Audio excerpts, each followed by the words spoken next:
Elle nous est arrivée de l'Orchestre national de l'Île-de-France, un peu comme un colibri qui arrive à l'Orchestre métropolitain. En l'occurrence, il s'agit de la nouvelle directrice générale de l'Orchestre métropolitain. Je laisse la présenter, Sylvie. Madame Fabienne Loisin.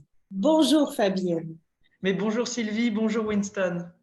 Alors, ça s'est passé comment, cette histoire de tout à coup quitter la France pour venir prendre le poste qui était bien établi par notre ami Jean R. Dupré? Qui était très bien établi par Jean R. Dupré, qui a fait un formidable travail. C'est quand même des années qui ont été de loin, en tout cas d'outre-Atlantique. Regardez cette progression de l'OM. Je salue le travail qu'il a fait. C'est un plaisir de prendre sa relève. Alors, tout d'un coup, non, parce qu'en fait, j'ai réalisé l'autre jour que ça faisait 1 an que j'avais été contactée par un chasseur de tête que l'orchestre le conseil d'administration avait nommé pour rechercher le digne successeur ou successeur de Jean. Ça a pris quand même pas mal de temps, puisque en tout cas, c'est l'un des plus longs recrutements que j'ai pu traverser. Et j'avoue que chaque entretien, il y en a eu plus d'une dizaine, ce qui est quand même pas mal.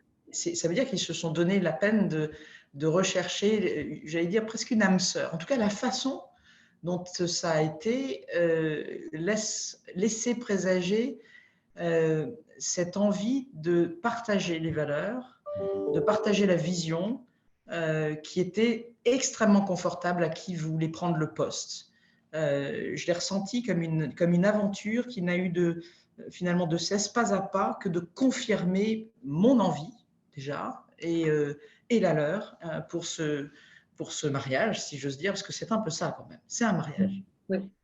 Avant de parler un peu de votre formation et tout, j'aimerais tout simplement signaler que vous avez, et image à l'appui, vous avez réussi à récolter une somme jamais connue pour l'orchestre, effectivement, lors de cette soirée gala, cette soirée bénéfice dont on voit les principaux personnages. Alors Winston, vous n'avez pas idée à quel point effectivement c'est un record. Et pour quelqu'un comme moi qui n'a jamais ou très peu eu occasion de m'investir dans la philanthropie, il a fallu très vite que je change mon processus.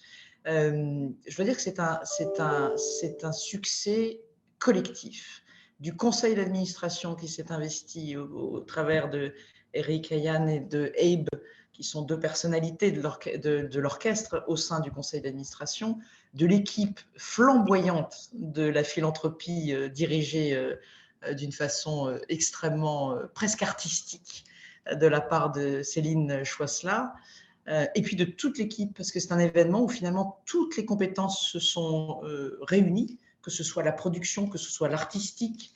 Il y a vraiment eu une envie de tout le monde, nécessité d'abord parce que c'est un événement avec 500 personnes. Et l'objectif de Eric Ryan, le président, a dit c'est simple, on va doubler ce que l'on a fait l'année dernière. Je pense que ça montre aussi la capacité de l'orchestre, puisque je l'ai vécu, d'être chaleureux dans l'accueil, dans la relation à l'autre, dans la précaution et dans l'envie de partager sa passion avec le plus grand nombre. Je pense que le savoir-faire de cet orchestre, c'est d'être vraiment le pont entre, évidemment, ceux qui connaissent, qui sont déjà des habitués, de les fidéliser, de continuer de les choyer, mais également d'essayer de susciter l'envie de ceux qui n'ont jamais franchi la porte d'une salle de concert. Et en ce sens, cette somme récoltée, qui est quand même extraordinaire, elle reflète aussi le travail qui est fait en ce sens à la rencontre de nouveaux donateurs qui rejoignent la communauté de l'orchestre. Et puis je salue aussi le travail d'une communauté de bénévoles qui font un formidable accueil du public lors de nos concerts, qui préparent les trousses de travail pour les actions qui sont faites dans les écoles et qui ont été aussi de la partie pour la réussite de cette soirée, dont le résultat le plus visible, évidemment, c'est cette somme, mais c'est aussi un moment qui était extrêmement joyeux, avec des surprises musicales, évidemment Yannick, qui a dirigé l'orchestre, avec ce jeune altiste qui sortait du concours Omni, qu'on voulait mettre en exergue, qui maintenant a commencé sa carrière d'étudiant dans les plus belles écoles d'ailleurs, aux côtés de Yannick. Et puis, Elissa Pi qui a fait une petite intervention, ce qui était très touchante. Et ensuite, ce cadeau de Yannick au piano avec Kim et Mélissa, qui était un alléluia, mais à faire pleurer toute l'assemblée. Mais justement, cette somme, il faut le rappeler, est de plus d'1 million, c'est-à-dire que c'est doublé depuis le Gala bénéfice de l'année dernière. C'est vraiment extraordinaire. Fabienne, est-ce qu'on peut parler de votre formation? Êtes-vous musicienne? Êtes-vous diplômée en administration? Quel est le... Je suis pianiste dans l'âme. C'est pas la seule chose qui me définit.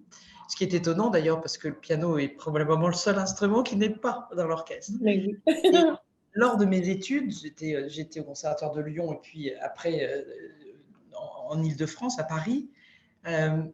Très vite, ce qui m'animait, c'était de voir mes amis venir au concert. Et alors, on a tous eu ces réflexions. Moi, j'aime pas la musique classique. Moi, j'écoute pas de la musique. Et ça a été très vite. Je me suis dit, moi, c'est ça qui me botterait. C'est ça qui me ferait plaisir. C'est que les gens qui se disent ne pas aimer, déjà viennent se dire, viennent écouter pour voir s'ils apprécient ou pas. Parce que c'est déjà la première des choses. Connaître ses goûts, finalement, on sert à ça. C'est éprouver le concert, voir ce que ça, la puissance de la musique, encore plus lorsqu'on parle de cette impressionnante masse musicale qui est sur scène, que représentent tous les musiciens qui composent l'orchestre. Et donc, très vite, j'ai bifurqué vers... Il a fallu que je me forme. Mon frère était violoniste et j'organisais avec lui des concerts.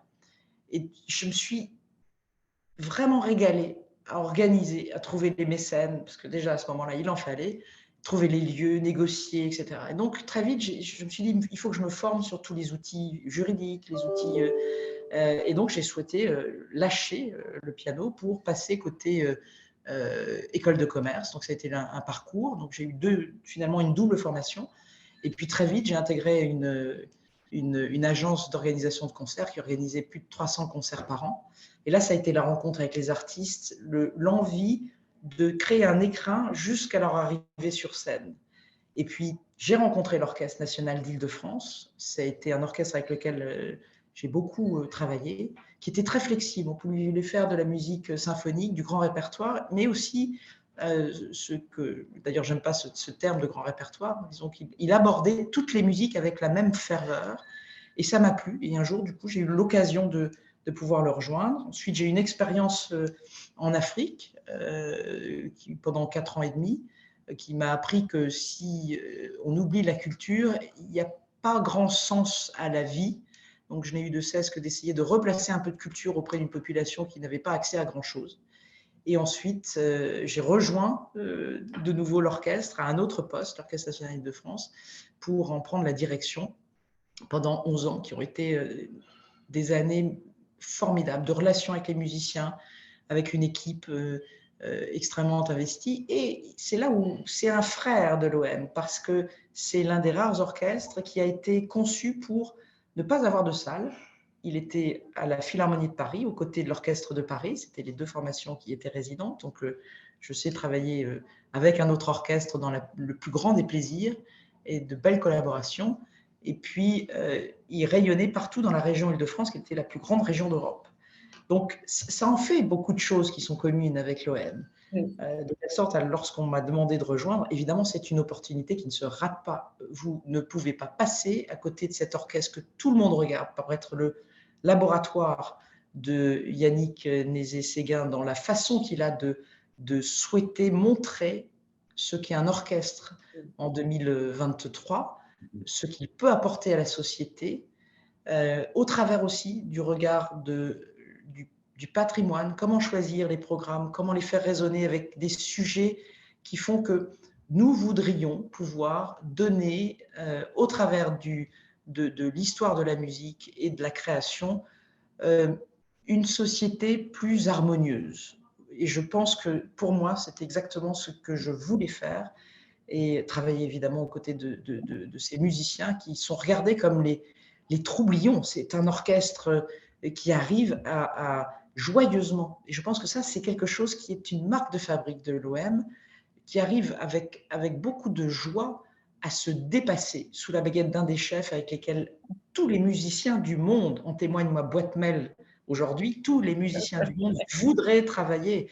Eh bien, voilà, c'est embarquer dans cette aventure, mais c'est extrêmement réjouissant. Même les ennuis sont agréables à résoudre. On vient de voir à l'écran, Fabienne, comment s'est passée cette rencontre avec Yannick Nézet-Séguin? Vous le connaissiez de nom, vous l'aviez vu déjà diriger en Europe ou...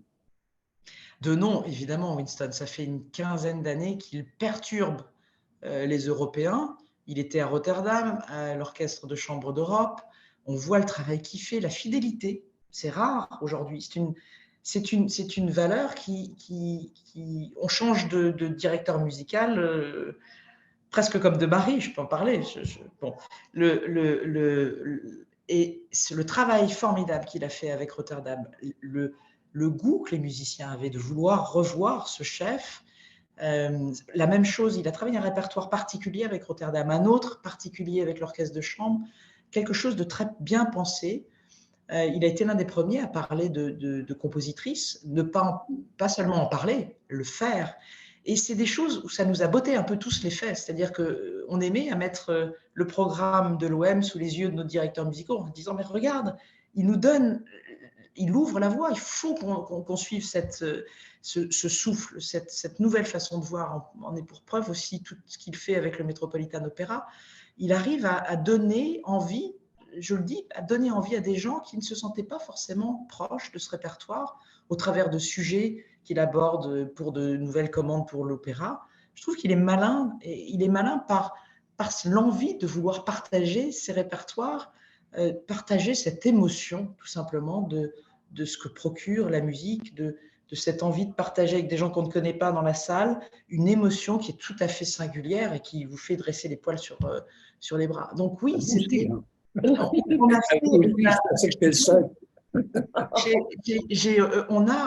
On a, comment dirais-je, un ambassadeur, mais j'allais dire plus large que seul pour l'OM, un ambassadeur du milieu symphonique, opéra aussi, et qui est très puissant. Et c'est ce pourquoi je le connaissais, je le suivais.